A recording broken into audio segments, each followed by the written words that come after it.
Pemerintah Kabupaten Badung terus melakukan upaya pencegahan dan pengendalian penyebaran penyakit rabies. Hingga November 2025, capaian vaksinasi rabies terhadap hewan anjing telah mencapai lebih dari 80%, melampaui standar nasional sebesar 70% dari jumlah populasi anjing di Badung. Kepala Dinas Pertanian dan Pangan Badung, Iwayan Wijano menyebutkan vaksinasi rabies dilaksanakan di seluruh wilayah, terutama di daerah yang memiliki populasi anjing cukup besar.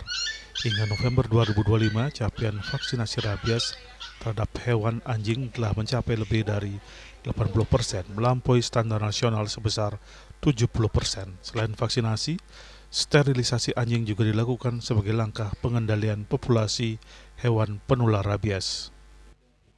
Standar nasional itu kan 70%. Jadi kita setiap tahun rata-rata sudah di atas 80 bahkan 90%. Untuk tahun 2025 ini ya berkat dukungan juga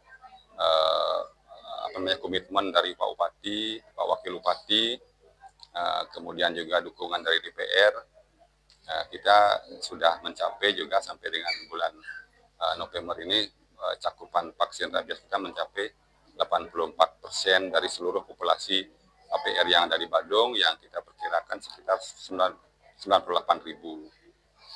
Nah, itu salah satu upaya yang kita lakukan untuk menekan penyebaran rabies.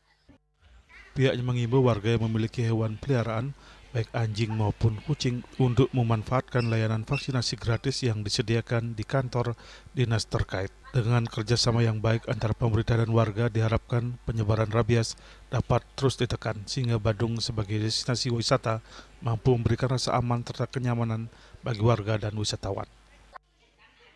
Winata Bali TV.